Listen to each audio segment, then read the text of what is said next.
Yo, selamat beraktivitas dan istirahat pada semua kawan-kawan atau sobat-sobat Pusdarian di channel kita Pojok Pusdari Channel.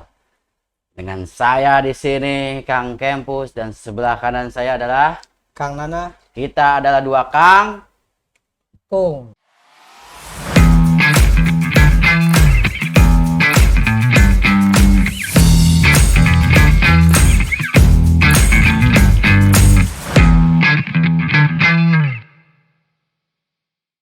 luar biasa.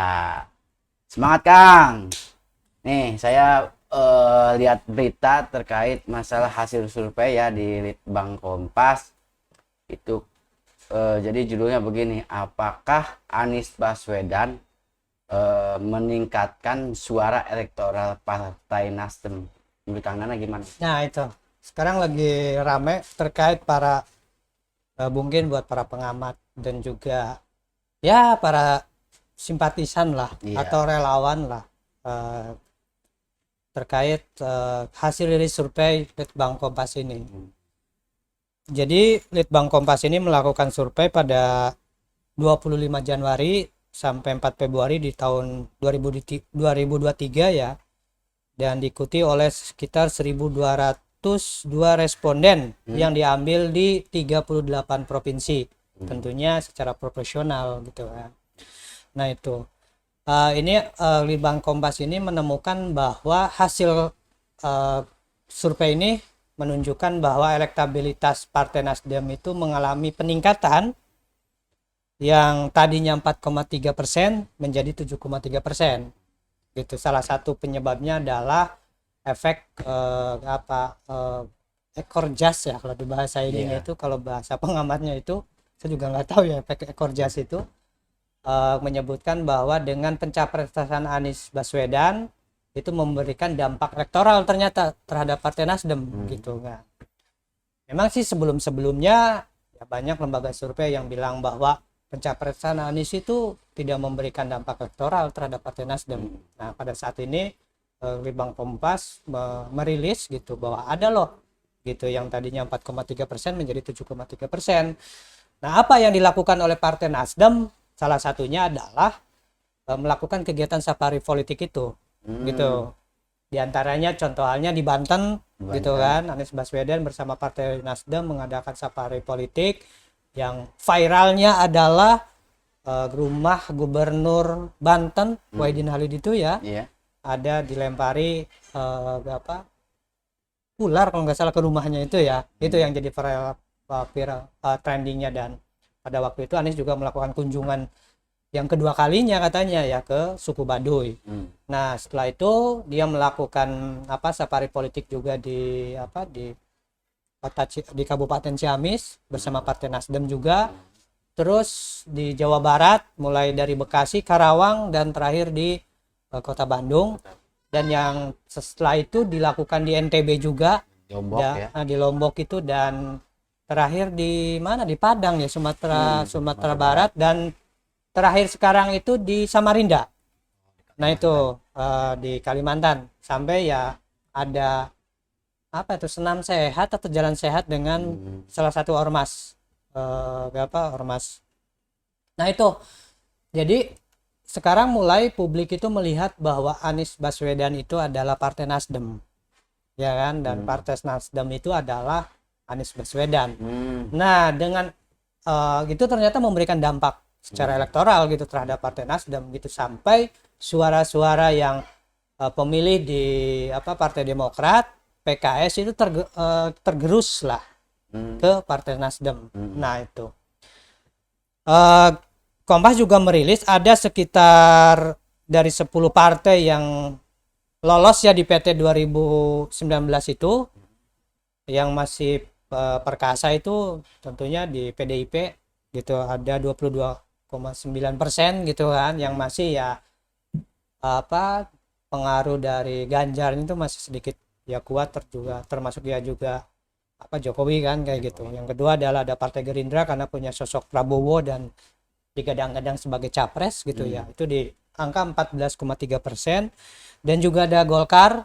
Nah Golkar yang meskipun mencapreskan Erlangga yang secara beberapa survei juga tidak, ya belum bisa mendongkrak elektabilitas Erlangga. Tapi kenapa Partai Golkar ini selalu berada di posisi ketiga ini? Ya asumsi saya itu adalah masa pemilihnya grassroots masih loyal lah terhadap Partai Golkar, jadi belum melihat siapa mengakar juga ya? belum melihat siapa capresnya gitu Iya. ya, yang penting kan partainya.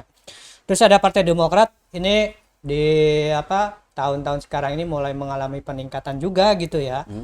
Menguat lah gitu kan dibandingkan dengan tahun 2019, karena ya faktor AHY ini ya gitu menjadi figur yang dianggap mampu mendongkrak elektoral Partai Demokrat ini. Terus juga ada Partai Nasdem yang tadi saya sudah ulas bahwa Nasdem ini dengan mencapreskan Anies ternyata memberikan dampak elektoral gitu kan.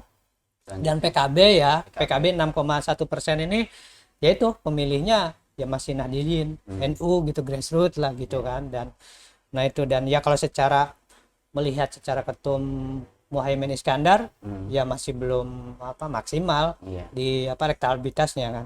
Nah itu, terus ya PKS gitu kan. Nah di survei ke Litbang Kompas ini mengalami penurunan, dia di angka pada 4,8% gitu ya.